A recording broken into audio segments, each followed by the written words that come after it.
مما خلق أنعاما وأناسيا كثيرا، ثم الصلاة والسلام الأتمان الأكملان على نبينا وحبيبنا محمد وعلى آله وأصحابه ومن تبعهم بإحسان إلى يوم الدين. أما بعد. Jemaah salat subuh yang dimuliakan oleh Allah Subhanahu wa taala. Alhamdulillah, pada kesempatan yang berbahagia ini kita kembali melanjutkan ibadah kita, mengawali hari kita dengan salat subuh berjamaah.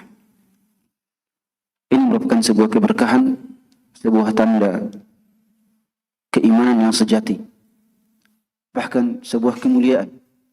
Karena Allah Subhanahu wa taala dalam Al-Quran berfirman, Aqimis salata lidulukis syamsi ila ghasaqil layli wa Qur'an al-fajr. Inna Qur'an al-fajri kana mashhuda.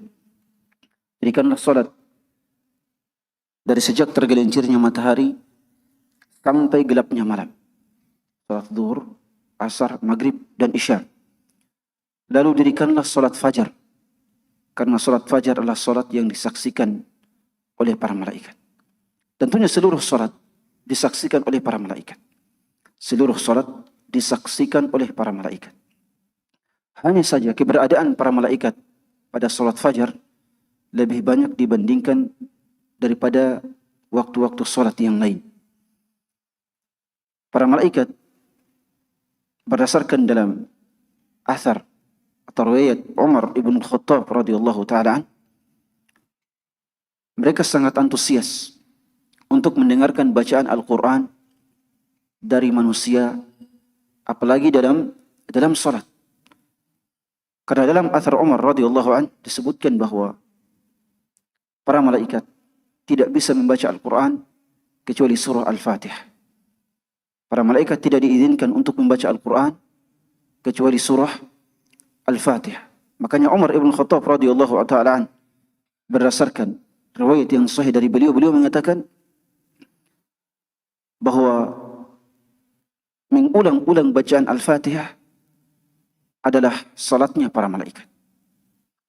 Makanya mereka senantiasa berusaha untuk mendengarkan bacaan Al-Quran dari manusia, lantaran mereka hanya dibatasi pada bacaan surah Al-Fatihah. Jemaah sekalian yang dimuliakan oleh Allah Subhanahu wa taala, kajian kita pada kesempatan kali ini berkaitan dengan surah Ar-Ra'd ayat 12 dan 13. Surah Ar-Ra'd ayat 12 dan 13. Ar-Ra'd bermakna guntur atau guruh. Ar-Ra'd bermakna guntur atau guruh. Surah ini dinamakan sebagai surah Ar-Ra'd karena di dalamnya Allah Subhanahu wa taala menyebutkan Ar-Ra'd atau guntur. Tepatnya pada ayat ke-12 dan ayat ke-13. Allah Subhanahu wa taala berfirman, "Huwallazi yuriikumul barqa khaufan wa tama'a wa yunshi'u as-sahaba ath-thiqal wa yusabbihu ar-ra'du bihamdihi wal malaa'ikatu min khifatihi wa yursilu as-sawaa'iqa fayusibu biha man yasha'. Wahum yujadiluna fillahi wa huwa syadidul mihal." Dalam ayat ini Allah Subhanahu wa taala menginformasikan kepada kita semua bahwa Dialah yang memberikan kita semua kehidupan. Dialah yang memberikan kita semua kehidupan. Dialah yang menghidupkan seluruh tumbuhan dan seluruh hewan. Dan itu lewat hujan yang Dia turunkan. Dia berfirman, "Huwallazi yuriikumul barqa khaufan wa tamah." Dialah yang memperlihatkan kilat kepadamu. Dialah yang memperlihatkan kilat kepada kalian. Dalam keadaan kalian merasa takut dan berharap. Dalam keadaan kalian merasa takut dan berharap. Ketika kita melihat sebuah kilat, itu pertanda akan adanya hujan. Pertanda akan adanya hujan. Hujan ini membawa dua hal. Yang pertama, rasa takut. Yang kedua, harapan. Hujan membawa dua hal. Yang pertama, rasa takut. Yang kedua, harapan. Rasa takut dari hujan. Karena kadang hujan bisa menjadi sebuah azab. Ya, yang paling kita saksikan adalah, atau hujan bisa menjadi sebuah musibah. Yang paling kita saksikan adalah ya banjir, ya, longsor, ya, apalagi kehancuran pertanian, peternakan. Ya. Bahkan kaum Ad diazab oleh Allah dengan hujan. Kaum Ad diazab oleh Allah dengan hujan. Falamma ra'uhu 'aridan mustaqbila awdiyatihim qalu hadha 'aridun mumtiruna bal huwa mastajaltum bihi rihun fiha 'adzabun alim. Ketika mereka melihat awan yang sangat banyak mendekati lembah-lembah mereka, pertanian-pertanian mereka yang berada di lembah. Karena mereka tidak diberikan hujan oleh Allah dalam waktu yang lama. Maka ketika mereka melihat awan seperti yang kita lihat, mereka kemudian mengatakan dengan gembira, inilah awan yang akan memberikan kami hujan. Tapi ternyata awan itulah, hujan itulah yang membuat mereka hilang dari muka bumi. Allah mengatakan, bal huwa masta'jaltum bihi. Tetapi kata Allah, awan yang kalian lihat itu adalah azab yang kalian minta segerakan dari Nabi kalian, Nabi Hud. Karena hujan dan awan ini datang dengan angin yang mengandung azab yang pedih. Jadi hujan bisa saja menjadi faktor musibah, bahkan faktor azab. Hilangnya kaum Ad karena mereka diazab oleh Allah dengan hujan dan angin kencang. Maka Rasulullah SAW, kalau sudah ada angin yang bertiup kencang, maka Rasulullah tidak akan tenang. Karena khawatir itu akan menjadi sebuah pertanda turunnya azab. Tetapi kalau sudah hujan, beliau akan merasa tenang karena hujan kebanyakannya adalah rahmat dari Allah Subhanahu wa taala. Huwa alladhi yurikumul barqa khawfan wa tama'an. Dialah yang memperlihatkan kilat kepada kalian agar kalian merasa takut dan kalian bisa berharap. Harapan kepada hujan. Karena hujan adalah faktor turunnya rahmat dari Allah Subhanahu wa taala. Karena hujan adalah sumber kehidupan bagi kebanyakan makhluk. Oleh sebab itu, ketika hujan turun, maka Rasulullah SAW memberikan kita beberapa petunjuk untuk kita lakukan. Di antara sunnah yang diajarkan oleh Rasulullah SAW ketika turun hujan adalah menimpakan sebagian hujan tersebut pada sebagian tubuh kita. Jadi kita membasahi tubuh kita dengan air hujan yang sedang turun dari langit. Sebagaimana dalam hadis Anas bin Malik radhiyallahu an dalam Sahih Muslim, Rasulullah SAW bersabda, atau dalam hadis Anas radhiyallahu an dalam Sahih Muslim, Anas bin Malik radhiyallahu anhu meriwayatkan, aswabana wa nahnu ma'a Rasulillah sallallahu alaihi wasallam. Aswabana wa nahnu ma'a Rasulillah sallallahu alaihi wasallam matarun. Kami bersama Rasulullah SAW ditimpa hujan. Fahasara an-nabiy sallallahu alaihi wasallam thawbahu hatta asabahu min al-matar. Lalu kemudian Rasulullah sallallahu alaihi wasallam membuka sebagian pakaiannya agar dibasahi air hujan, atau sehingga dibasahi oleh sebagian air hujan. Faqulna lima sana'ta ya Rasulullah. Kami pun bertanya, wahai Rasulullah, kenapa engkau melakukan ini wahai Rasulullah? Maka beliau menjawab, li'annahu hadithu ahdin bi rabbih. Karena hujan ini baru saja diturunkan oleh Allah Subhanahu wa ta'ala. Jadi sunnahnya ketika awal hujan kita membasahi tubuh kita atau sebagian tubuh kita dengan air hujan, tapi bukan mandi, ya. Tapi kalau mau mandi juga silahkan, ya. Asal punya ketahanan tubuh, ya.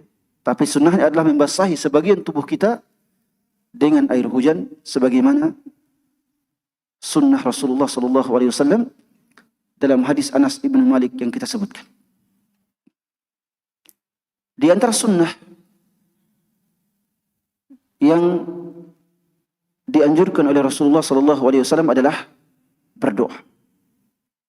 Dengan doa dalam riwayat Aisyah radhiyallahu anha dalam Sahih Muslim, bahwa ketika turun hujan maka Rasulullah berdoa, Allahumma shayyiban nafi'ah.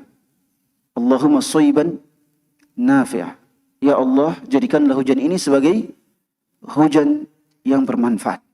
Atau doa dalam hadis yang lain, atau doa dalam beberapa hadis yang lain yang disebutkan oleh para ahli hadis, mutirna bifadlillahi wa rizqillahi wa rahmatillah. Kami telah diberikan hujan atas berkat karunia dari Allah, atas berkat rezeki dari Allah, dan atas berkat rahmat dari Allah Subhanahu wa ta'ala. Di antara sunnah yang dianjurkan ketika turun hujan adalah banyak-banyak berdoa kepada Allah Subhanahu wa ta'ala. Karena Rasulullah SAW menyebutkan dalam sebuah hadisnya yang diriwayatkan oleh Al-Hakim dari sahabat Sahal ibn Sa'ad As-Sa'idi radhiyallahu ta'ala an, bahwa beliau bersabda, "Thintani ma turaddan, ad-du'a'u 'inda an-nida'i wa ad-du'a'u tahta al-matar." Ada dua doa yang tidak akan ditolak oleh Allah Subhanahu wa ta'ala. Yang pertama, doa pada saat azan. Doa pada saat azan atau setelah azan, antara azan dengan iqamah. Yang kedua, doa di bawah tetesan air hujan. Doa di bawah tetesan air hujan. Ini menunjukkan bahwa waktu-waktu turunnya hujan merupakan waktu mustajab bagi kita semua untuk memanjatkan doa kepada Allah Subhanahu wa ta'ala.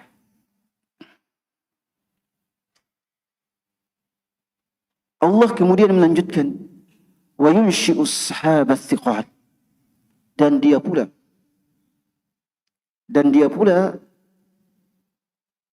yang memunculkan, yang membuat, yang menciptakan awan yang berat. Menciptakan awan yang berat. Ini sebagai karunia dari Allah Subhanahu wa ta'ala, bahwa dia adalah yang membuat awan itu menjadi berat. Dan ini sebagai pertanda bahwa rahmat Allah Subhanahu wa ta'ala itu pada awan yang berat, bukan pada awan yang sering kita lihat. Awan yang berat artinya awan yang mengandung hujan, yang mengandung air hujan. Dan ini merupakan karunia dari Allah Subhanahu wa ta'ala. Lalu kemudian Allah menyebutkan, wa yusabbihu ar-ra'du bihamdihi wal malaikatu min khifatihi. Guntur bertasbih sembari bertahmid kepada Tuhannya Allah Subhanahu wa taala, demikian pula para malaikat bertasbih lantaran takut kepadanya. Allah dalam ayat ini menyebutkan kilat dulu, menyebutkan kilat, lalu kemudian menyebutkan guntur.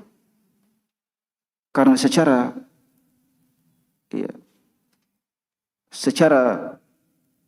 kasat mata atau secara realitas kita melihat kilat dulu, baru kita mendengar guntur. Padahal keduanya bersamaan. Ya, biasanya keduanya bersamaan. Karena kilat atau al-baraq itu merupakan cahaya dari guntur. Sedangkan guntur adalah suara dari kilat. Makanya kadang kita melihat kilat, beberapa detik kemudian baru kita mendengar guntur. Kenapa? Karena secara sains juga disebutkan bahwa kecepatan cahaya itu lebih cepat daripada kecepatan suara. Kecepatan cahaya lebih cepat dibandingkan daripada kecepatan suara. Kecepatan cahaya sangatlah cepat. Ya, mungkin 1 detik cahaya itu bisa menempuh jarak 300.000 km. Sedangkan suara dalam 1 detik mungkin sekitar 330 meter. 330 kilometer. Ya. Satu suara dalam 1 detik. Ya, atau wallahu alam 330 kilometer atau meter. Ya. Yang penting kecepatan cahaya lebih cepat dibandingkan daripada kecepatan suara. Maka kita melihat kilat terlebih dahulu, baru kemudian mendengarkan guntur. Makanya Allah dalam 2 ayat ini menyebutkan kilat terlebih dahulu baru guntur. Bahkan dalam beberapa ayat Allah Subhanahu wa taala menyebutkan penglihatan terlebih dahulu, lalu kemudian menyebutkan pendengaran. Rabbana absurna wa sami'na.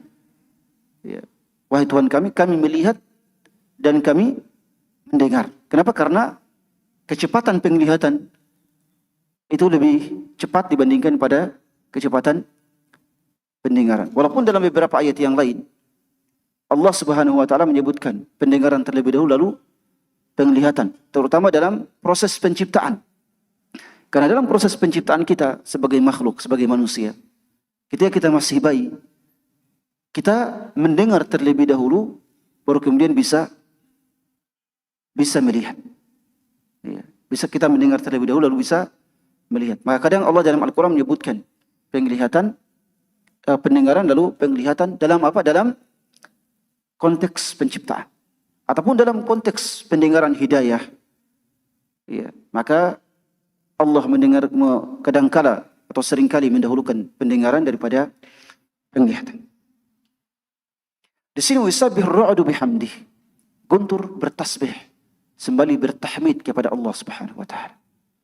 Ini menandakan bahwa guntur itu memuji Allah Subhanahu, bertasbih kepada Allah Subhanahu wa taala. Hanya saja sebagian para ulama mengatakan bahwa guntur itu adalah para malaikat. Guntur adalah suara para malaikat. Hal ini diriwayatkan dalam Jami' At-Tirmidzi. Bahwa Rasulullah sallallahu alaihi wasallam bersabda bahwa guntur itu malakun muwakkalun bis sahab. Bahwa guntur itu adalah suaranya malaikat yang ditugaskan oleh Allah untuk mengurusi awan, mengurusi awan. Ini pendapat sebagian ulama, termasuk yang disebutkan oleh Al-Imam As-Suyuti rahimahullahu taala dalam beberapa bukunya, bahwa ar-ra'du dianggap oleh sebagian ulama sebagai suara malaikat. Lalu kemudian Allah berfirman wal malaikatu min khifati. Para malaikat juga bertasbih. Para malaikat juga bertasbih kepada Allah karena takut kepadanya. Maka ini menjadi sunnah bagi kita semua. Sebagaimana dalam Al-Adab Al-Mufrad karya Al-Bukhari rahimahullah, dari riwayat Abdullah ibnu Zubair bahwa kalau dia mendengar suara guntur, maka beliau akan mengatakan, Subhanalladzi yusabbihu ar-ra'du bihamdihi wal malaikatu min khifatihi. Doa ini dijadikan oleh Abdullah ibnu Zubair sebagai bacaan ketika mendengarkan suara guntur. Subhanalladzi yusabbihu ar-ra'du bihamdihi wal malaikatu min khifatihi. Kenapa? Karena kata Abdullah ibnu Zubair, innahu lawa'idun syadid. Innahu lawa'idun syadid. Beliau mengatakan karena guntur itu merupakan ancaman.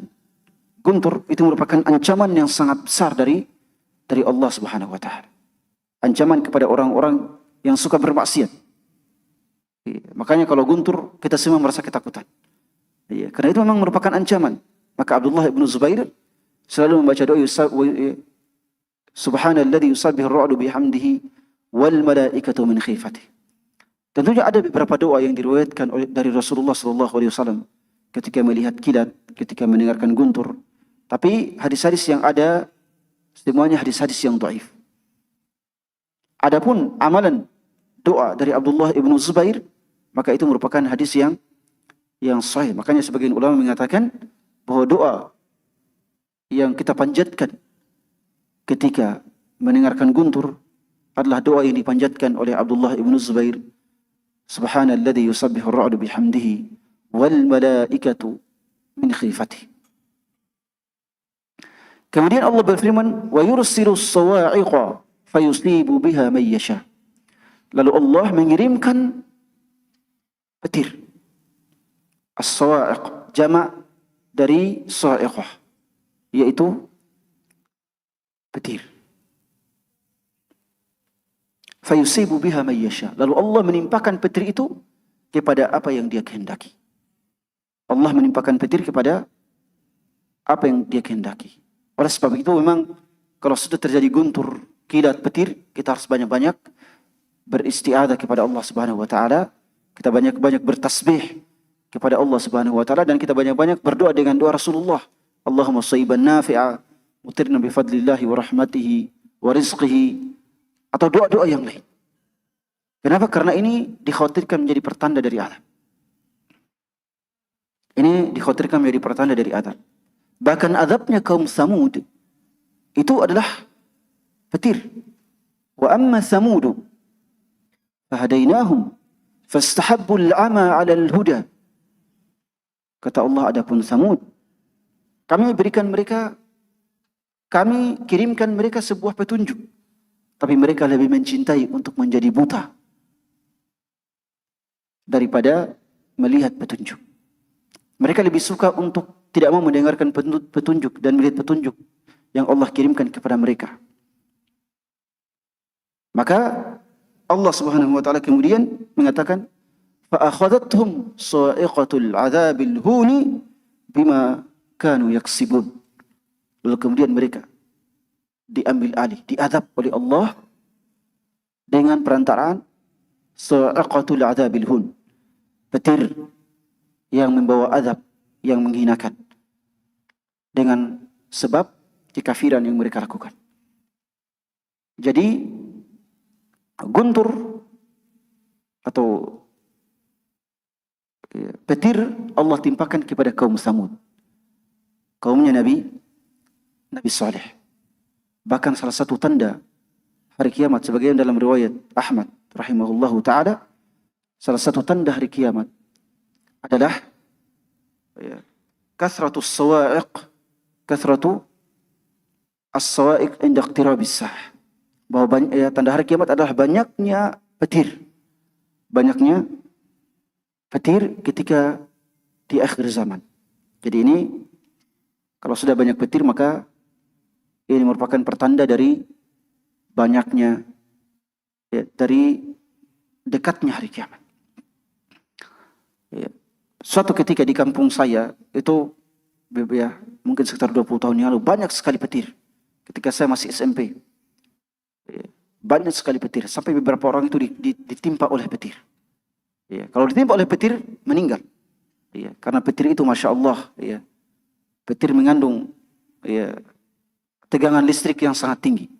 Ya, bahkan mungkin puluhan ribu volt atau bukan sampai pada jutaan volt. Kalau menimpa orang, ya, langsung jadi hangus. Ya, antara tingginya tegangan listrik pada petir. Ya, kalau menimpa orang, ya, dalam beberapa kasus pada zaman, ya, pada saat itu beberapa orang ditimpa oleh petir. Bukan satu kali, tapi di beberapa kejadian. Ya, ini merupakan pertanda dari, ya, mungkin teguran dari Allah Subhanahu Wa Taala agar kita semua ketika melihat kilat, ketika melihat hujan, atau ketika mendengar guntur atau mendengar petir, maka hendaknya kita selalu banyak-banyak berdoa kepada Allah Subhanahu Wa Taala. Di sini dalam dua ayat ini Allah Subhanahu Wa Taala memberikan informasi kepada kita semua bahwa semua yang terjadi pada saat hujan itu merupakan karunia dari Allah Subhanahu Wa Taala. Bahkan bisa saja itu bisa menjadi pertanda dari hukuman dan adab dari Allah. Maka kita harus banyak-banyak berdoa, memohon kepada Allah, bertasbih, berzikir ketika kita sudah melihat fenomena alam yang disebutkan oleh Allah dalam dua ayat ini. Kemudian di akhir ayat Allah berfirman, "Wa yujadiluna fillah wa huwa syadidul mihal." Orang-orang kafir itu, wa hum yujadiluna fillah wa huwa syadidul mihal. Orang-orang kafir itu senantiasa berbantah-bantahan tentang Allah. Sementara Allah maha keras hukumannya, maha keras hukumannya. Allah mengakhiri dua ayat ini untuk menegaskan bahwa fenomena alam yang ajaib ini itu merupakan semata-mata dari Allah Subhanahu Wa Taala, bukan dari yang lain. Tetapi orang-orang kafir yang tidak meyakini keberadaan Allah malah berbantah-bantahan. Mereka pakar dengan fisika, pakar dengan kimia, pakar dengan biologi. Mereka melihat seluruh tanda-tanda kemahakuasaan Allah yang ada di atas bumi. Mereka cerdas, bisa mengetahui berbagai macam hal yang ada di muka bumi. Tapi mereka malah berdebat, apakah Allah ada atau tidak? Apakah pencipta ada atau tidak? Ini banyak. Banyak para fisikawan, kemudian para ahli kimia, para ahli geografi, ahli biologi, para pakar, ilmuwan dalam ini, mayoritas mereka adalah, atau kebanyakan, atau mungkin banyak di antara mereka adalah orang-orang ateis, bahkan orang-orang kafir yang tidak mengakui adanya pencipta. Padahal orang yang paling paham tentang kemahakuasaan pencipta di muka bumi ini adalah mereka. Karena mereka bisa mengetahui berbagai macam hal yang sangat detail di muka bumi ini. Tapi mereka malah berdebat Allah ada atau tidak. Tapi ingatlah, Allah sangat berat hukumannya. Sangat berat hukumannya kepada orang-orang yang tidak mengakui keberadaan Allah Subhanahu Wa Taala, atau kepada orang-orang yang kafir kepada Allah Subhanahu Wa Taala. Barakallahu fikum wa jazakumullahu khairan.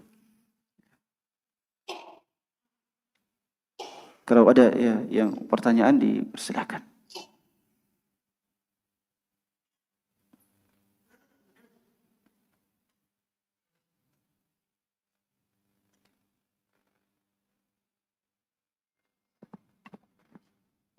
Bismillah, Assalamualaikum warahmatullahi wabarakatuh.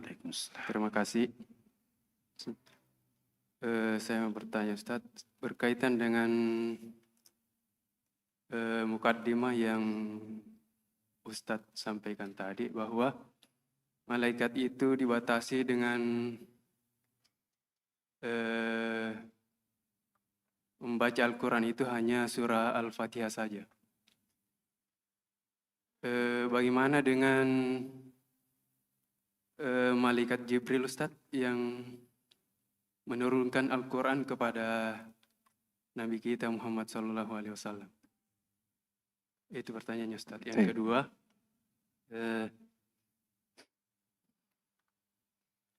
kita memperhatikan bahwa hujan itu akan menjadi rahmat apabila tidak berlebihan. Begitupun seperti api misalnya, kalau kecil menjadi bermanfaat bagi manusia, tapi ketika berlebihan menjadi musibah bagi kita. Bagaimana dengan harta yang berlebihan? Apakah itu juga menjadi musibah bagi kita? Sekian. Baik. Bismillahirrahmanirrahim. Malaikat Jibril alaihissalam, memang beliau ditugaskan oleh Allah untuk menurunkan wahyu. Ditugaskan oleh Allah untuk menurunkan wahyu. Maka sudah kewajiban bagi beliau untuk membacakan Al-Quran kepada Nabi kita Muhammad sallallahu alaihi wasallam. Adapun kekhususan malaikat yang disebutkan oleh Umar ibn Khattab radhiyallahu ta'ala an, bahwa mengulang-ulangi bacaan Al-Fatihah adalah salatnya para malaikat, bahwa mereka tidak diberikan karunia oleh Allah untuk membaca Al-Quran, maka itu kepada malaikat, seluruh malaikat. Dikecualikan malaikat Jibril alaihissalam, karena beliaulah yang menjadi perantara Allah untuk menurunkan wahyu ke muka bumi. Maka pengecualian adalah malaikat Jibril alaihissalam. Adapun terkait dengan harta, harta kalau sudah banyak, maka itu rentan untuk menjerumuskan kita kepada kemaksiatan. Harta kalau sudah banyak, itu rentan untuk menjerumuskan kita kepada kemaksiatan.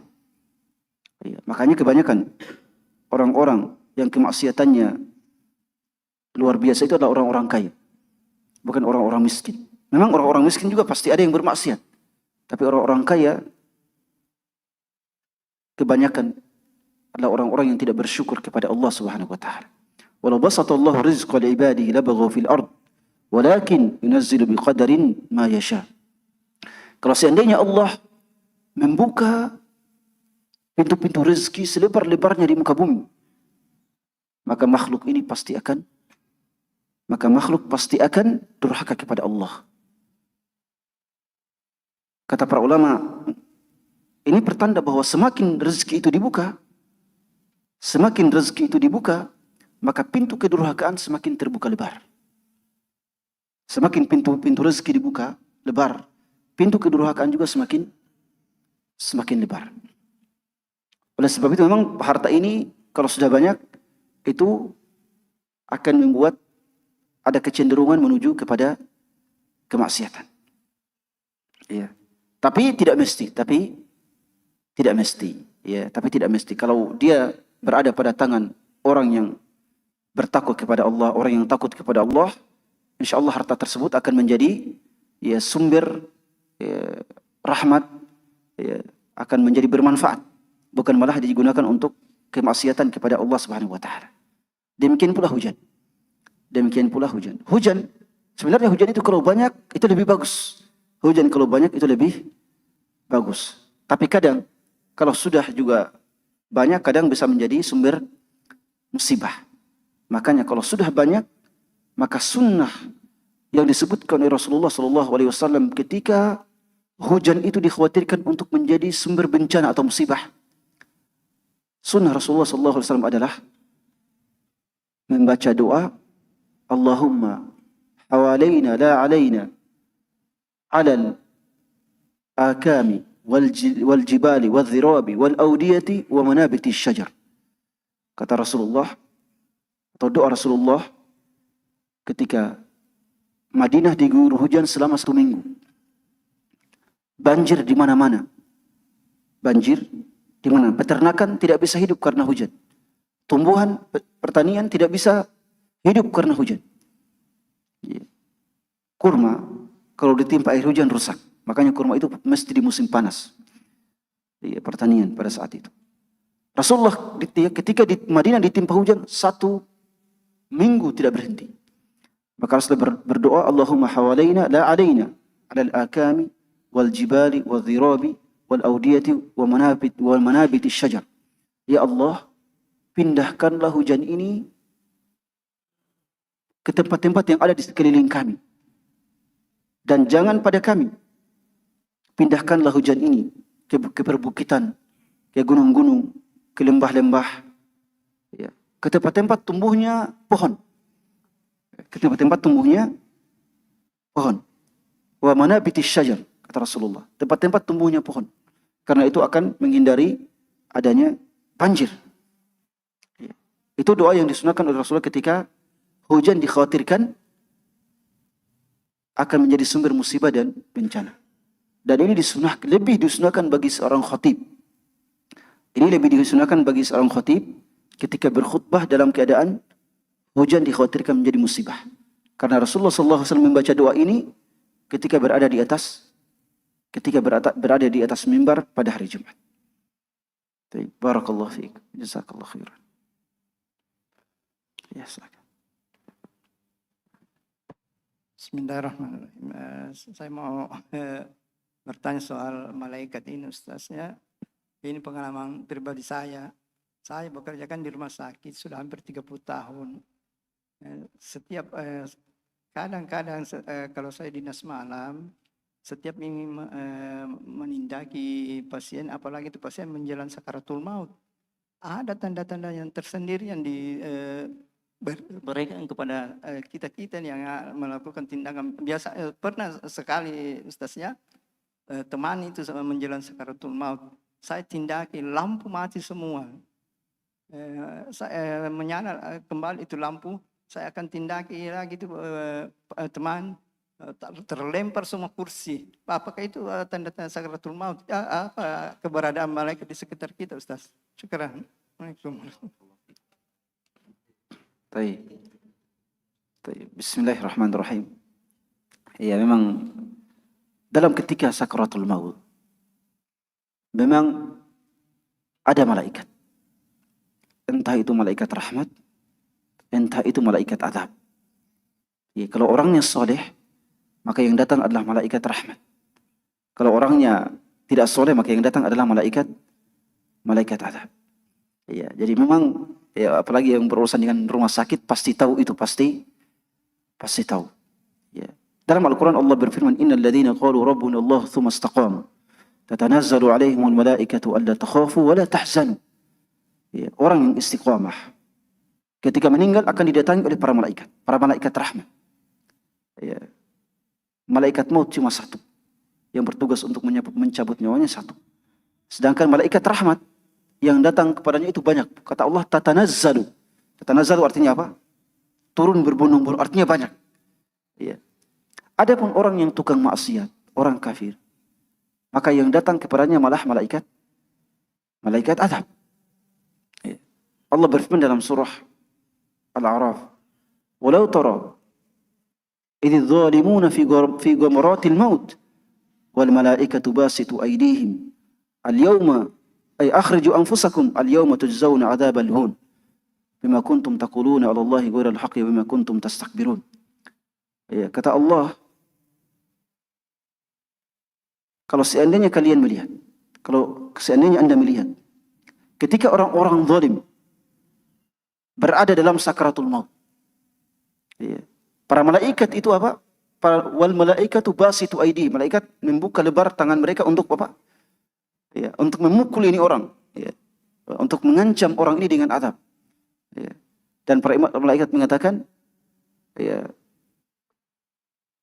keluarlah wahai roh dengan secara tidak terhormat. Ya, lalu mengatakan hari ini kalian akan mendapatkan azab yang pedih. Jadi kalau orang yang tukang maksiat atau orang kafir, maka yang datang malah malaikat azab. Maka dalam sakaratul maut itu ada pertanda-tanda. Oh, ini yang datang ini malaikat rahmat atau yang datang ini malaikat azab. Ya. Tapi ya itu hanya pertanda dan kita tidak bisa yakin pastikan 100%. Itu hanya pertanda.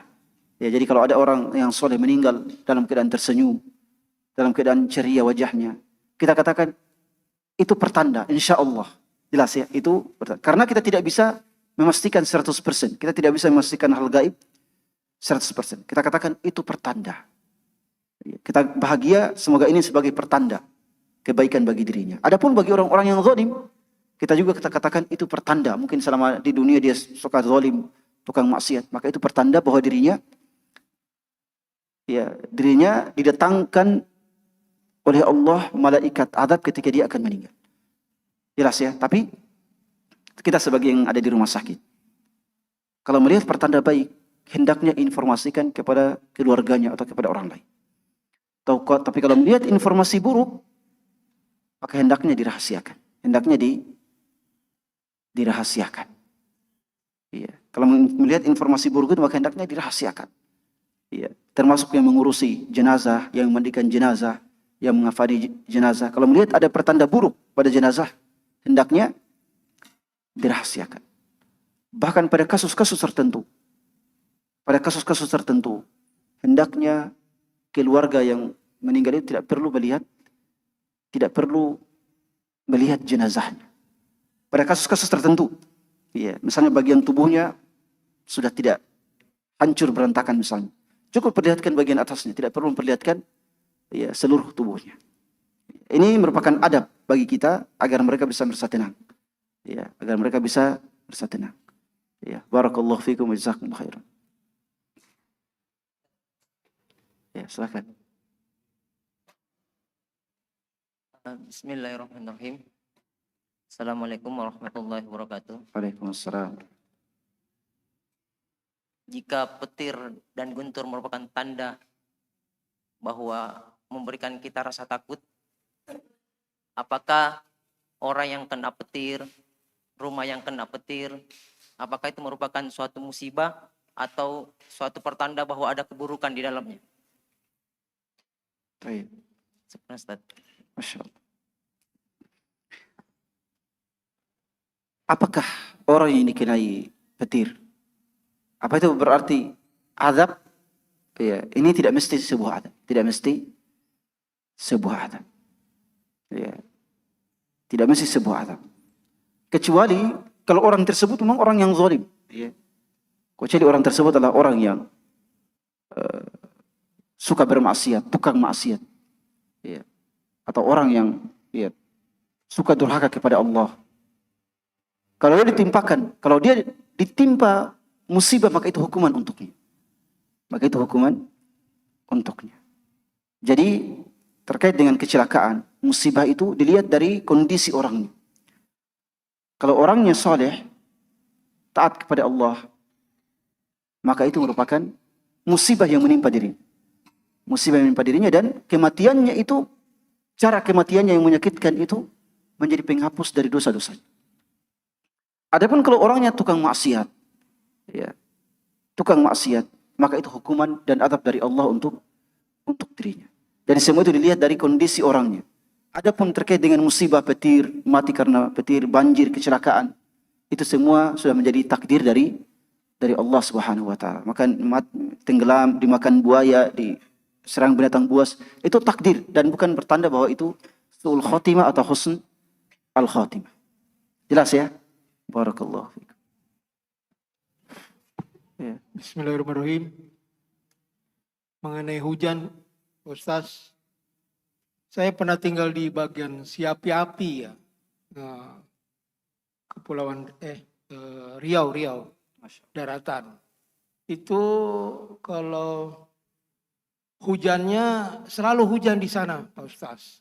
Gitu, tidak musim kemarau, tidak musim hujan, selalu hujan. Jadi saya biasa udah pakai mandi air hujan, minum air hujan. Karena memang hampir tiap rumah ada tandon-tandon untuk menampung air hujan. Gitu. Ini fenomenanya begitu di sana.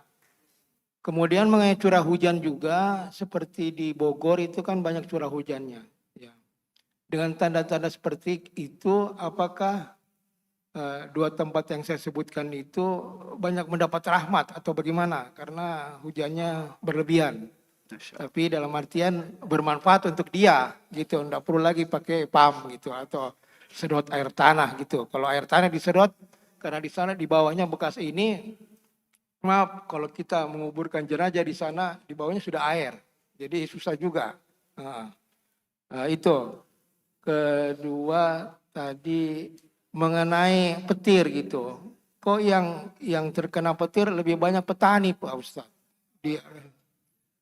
Petani karena petir biasanya menyerang di lokasi-lokasi yang luas ya, yang sudah terhalang kiri kanannya. Apakah ada pertanda-tanda petani itu banyak? Ya, saya tidak tahulah. Ya, demikian. Assalamualaikum warahmatullahi wabarakatuh. Masya Allah, barakallahu fiik. Tentunya tempat yang sering turun hujan itu merupakan salah satu tanda bahwa tempat itu merupakan tempat yang berkah dan rahmat, ya, yang dipenuhi oleh berkah dan rahmat dari Allah Subhanahu wa taala. Ya, karena yang namanya kekeringan itu merupakan musibah.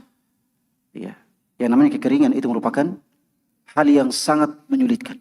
Bukan hanya kita sebagai manusia, tapi makhluk yang lain. Tumbuhan, hewan, makhluk-makhluk yang lain yang kita tidak ketahui, mereka sangat membutuhkan hujan. Jadi tempat yang curah hujannya sangat tinggi, ini merupakan tempat yang tempat yang dipenuhi oleh rahmat dan keberkahan dari Allah Subhanahu wa taala. Ya.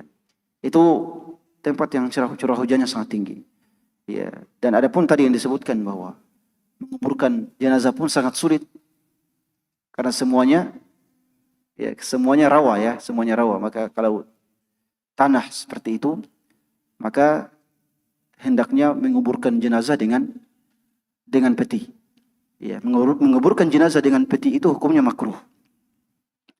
Menguburkan jenazah dengan menggunakan peti itu hukumnya kecuali pada tanah, ya, kecuali pada tanah yang sangat lembek, ya, pada tanah yang sangat lembek atau tanah yang kebanyakan di situ rawa. Kalau hujan, ya, jenazah atau mayat-mayat akan naik ke atas, ya, dan itu banyak. Atau kalau hujan akan mudah terjadi longsor, maka menggunakan peti. Supaya kalau hujan longsor, jenazahnya tidak terlihat dan tidak berantakan. Ya, itu ya sunnahnya dalam penguburan jenazah. Kemudian yang terakhir apa yang kedua? Ya, petani. Ya, yang sering sekali terkena petir itu adalah petani. Ya, tidak juga seperti itu. Ya, ya, tidak juga bahwa petani langsung terkena petir. Ya, tidak. Ya, barakallahu fiikum. Ya. Baik. Ya, silakan. Ya, silakan.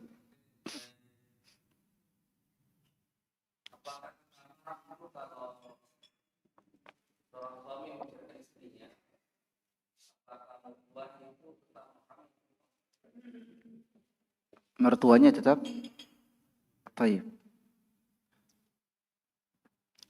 Baik. Bismillahirrahmanirrahim. Seorang suami menceraikan istri.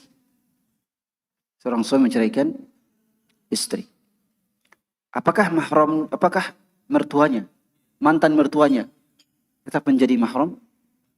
Baik. Mantan mertuanya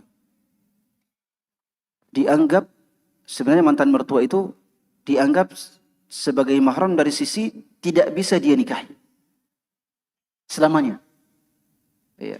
Artinya ketika dia menceraikan istrinya, maka mantan mertuanya juga tidak boleh, dalam artian mahram, dalam artian dia tidak bisa nikahi. Kalau kita sudah menikah dengan seorang wanita, maka mertua kita itu sudah haram selamanya. Sudah haram untuk menikahi selamanya. Demikian pula kalau kita menikahi dengan seorang wanita janda misalnya, maka anak putrinya itu haram bagi kita selamanya, walaupun kita sudah menceraikannya. Jelas ya? Itu haram. Mahram dalam artian haram untuk dinikahi. Dalam Al-Quran Allah mengatakan di akhir juz 4, ya, hurimat alaikum ummahatukum, ya, tentang pengharaman wanita yang dinikahi. Di antaranya adalah wa ummahatu nisaikum, ya, ibu dari istri-istri kalian. Baik sudah menceraikan istri atau belum menceraikan, yang namanya mertua tidak boleh, mertua atau mantan mertua tidak boleh dinikahi, haram. Ya. Demikian pula anaknya istri kita, putrinya istri kita. Warabaibukumul lati, ya, apa namanya?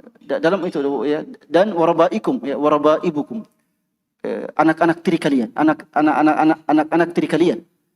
Ya, putri-putri kalian itu juga diharamkan untuk dinikahi selamanya kalau sudah menikahi ibunya. Itu dari segi pernikahan. Adapun dari segi aurat, ya, maka kita tidak boleh melihatnya, tertutup. Sama dengan istri kita. Kalau sudah ceraikan, kalau kita sudah ceraikan istri, semua auratnya tidak boleh lagi dilihat. Karena sudah menjadi orang asing bagi kita. Jelas ya? Ya, demikian pula mertua, ya. Demikian pula mertua dan ya, hal-hal yang lain terkait dengan istri. Jelas ya? Ini terkait dengan makna mahram. Mertua itu mahram bagi kita. Baik.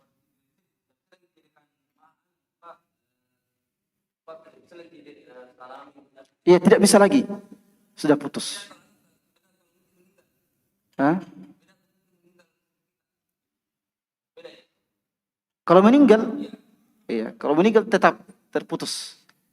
Iya, terputus. Iya, tetap meninggal terputus semuanya.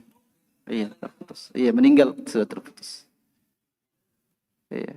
Kalau ketika meninggal dia sudah bukan lagi istri kita, sudah terputus. Iya. Iya, mertuanya terputus hubungan, iya, kerabatan. Barakallahu fiik. Iya, silakan.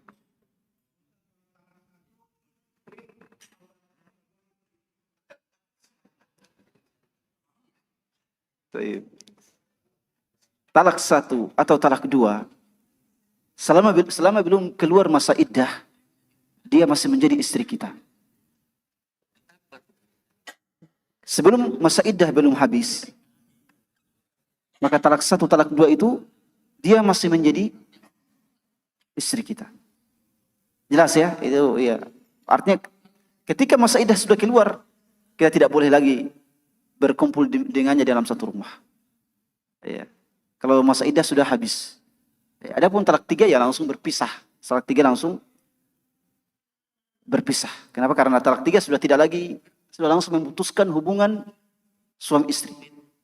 Ya, talak 3 itu selamanya sudah terputus. Tidak bisa lagi dinikahi. Ya, dan bukan lagi satu suami istri. Ya. Ya, masa iddah seorang wanita, ya, dalam Al-Quran disebutkan masa iddah wanita yang tidak hamil. Masa iddah wanita yang tidak hamil itu adalah salah satu qurun. 3 qurun atau 3 kali masa suci. 3 kali masa suci. Ada sebagian ulama yang mengatakan 3 kali masa haid. Ya, 3 kali masa haid. Ya. Ya. Tapi yang mungkin yang paling rajih adalah 3 kali masa haid. 3 kali masa haid. Misalnya ditalak pada masa suci, maka hitung haid pertama, haid kedua, haid ketiga. Setelah haid ketiga, langsung selesai masa iddah. Ya. Tergantung ya cepat lambatnya haidnya seorang wanita. Ya. Adapun wanita yang hamil, lalu kemudian diceraikan, maka masa iddahnya adalah ketika dia melahirkan. Ya, ketika dia melahirkan. Jelas ya, ketika iddahnya adalah ketika dia melahirkan anak, itu selesai masa iddahnya. Ada beberapa juga hukum-hukum yang lain, tapi itu yang paling urgen, yang paling urgen bagi kita tentang terkait dengan masa iddah. Adapun wanita yang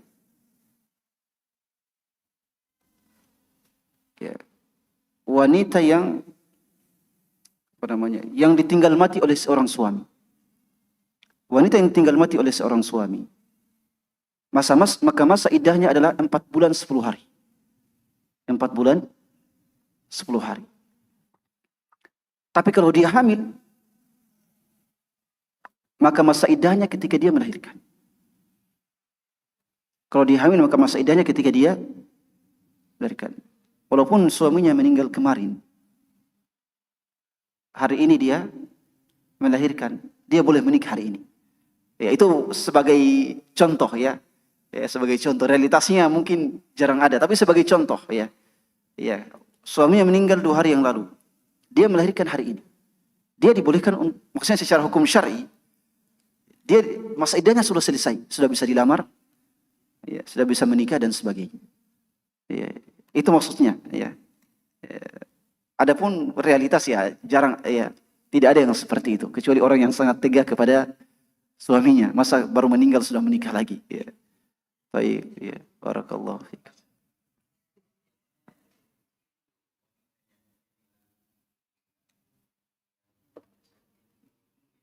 Apa?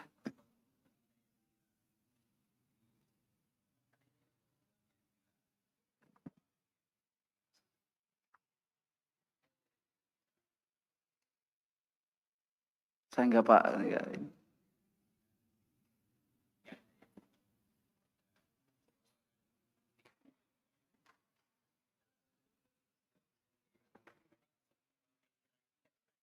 Oh gitu ya. Baik. Iya. Iya, dalam sebuah hadis Rasulullah SAW ya melarang seorang wanita dinikahi dengan meminta agar ya ada seorang laki-laki menikahi wanita. Tapi wanita itu mengatakan ceraikan dulu istrimu baru nikahi saya. Itu hukumnya haram. Itu hukumnya haram. Ya, itu juga hukumnya haram, dosa besar. Ya, termasuk juga istri kedua mengatakan ceraikan istri pertama. Atau istri pertama mengatakan ceraikan istri keduamu itu hukumnya haram. Itu hukumnya haram. Ya, sudah ada larangannya dalam hadis Rasulullah sallallahu alaihi wasallam. Jelas ya, itu dosa besar. Ya, jadi kalau ya memiliki madu maka jangan sama sekali ya, menyinggung tentang istri kedua, tidak boleh. Ya, karena itu berkonsekuensi ya, kita jangan sampai membuat problem antara suami kita dengan istrinya yang lain, ya, baik secara langsung atau tidak langsung. Ya, itu kalau membuat problem secara langsung atau tidak langsung, ya otomatis kita yang menjadi penyebabnya. Kalau terjadi perceraian, ya berarti kita yang menjadi penyebabnya. Dan itu merupakan dosa besar. Baik, barakallahu fiik. Ya.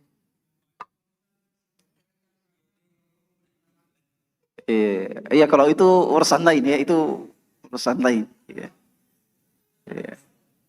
Itu urusan lain ya, itu dikembalikan kepada masing-masing. Ya. Baik.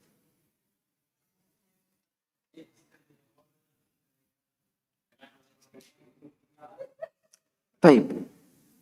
Istri dia mengatakan ceraikan saya. Ya.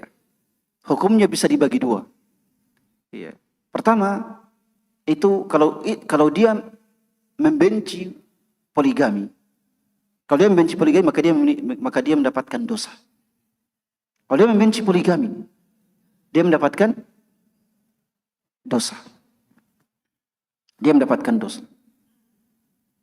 Tapi kalau dia mengatakan dia tidak membenci poligami, ya, dia tidak membenci poligami, tapi dia mengatakan ini hak saya untuk meminta perceraian, ini hak saya untuk meminta perceraian dari istri, ya, meminta perceraian dari istri, maka ini juga mungkin bisa ya dikategorikan dalam dua hukum. Yang pertama, kalau dia merasa bahwa suaminya tidak bisa adil, dia merasa suaminya tidak bisa adil, atau suaminya sudah menikah sembunyi-sembunyi, ya.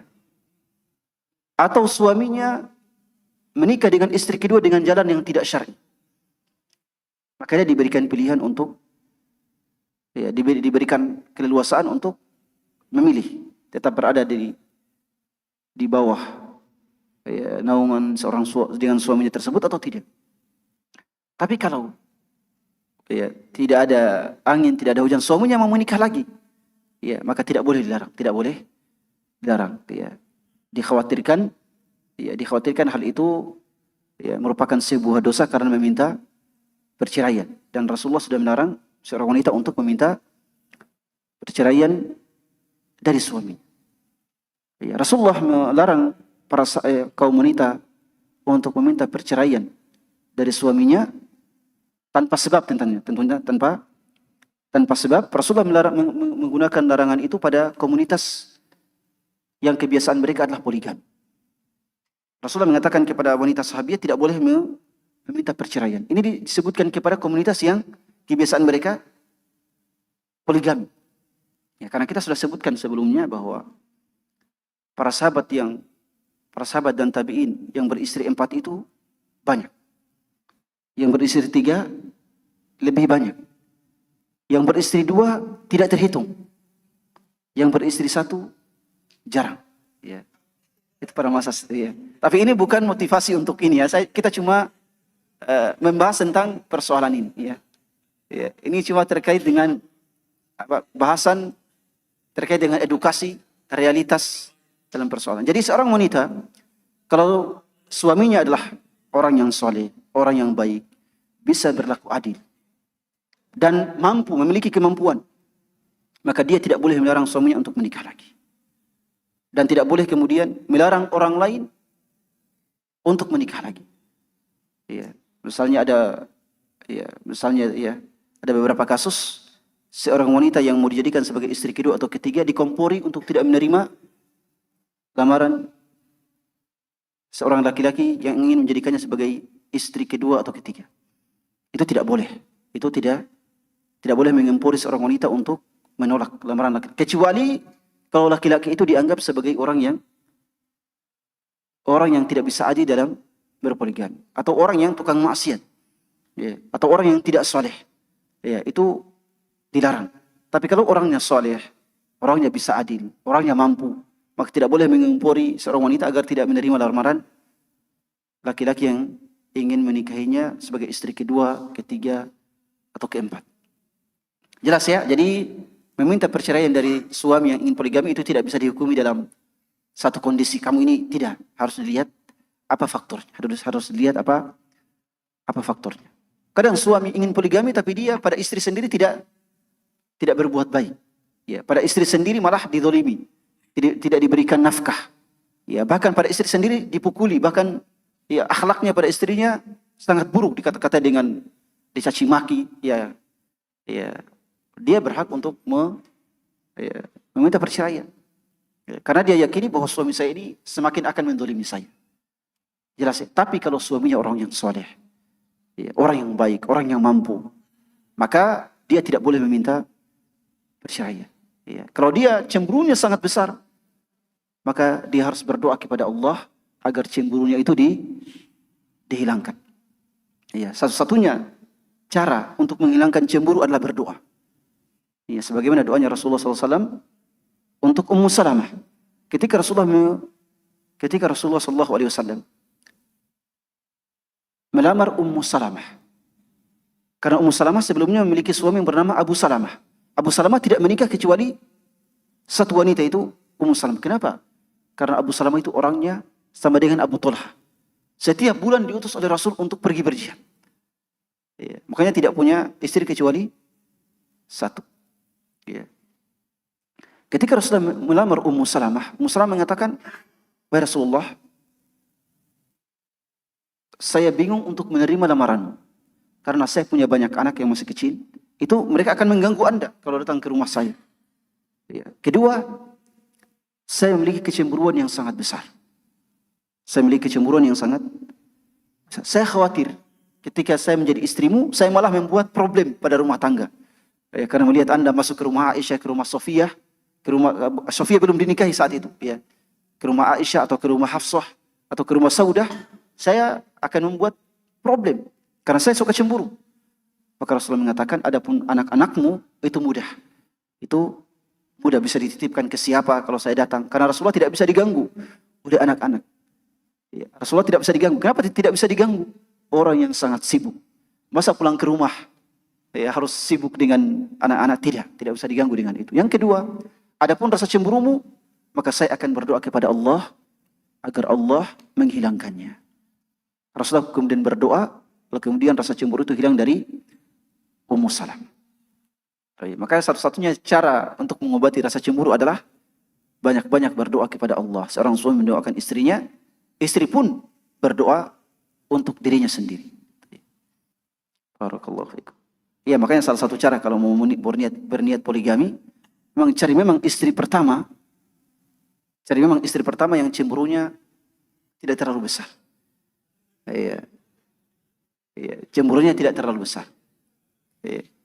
Makanya Rasulullah tidak menikahi wanita kaum Ansar. Karena kaum Ansar itu baik laki-laki ataupun perempuan itu suka pencemburu. Ansar itu laki-laki atau perempuan itu cemburunya besar.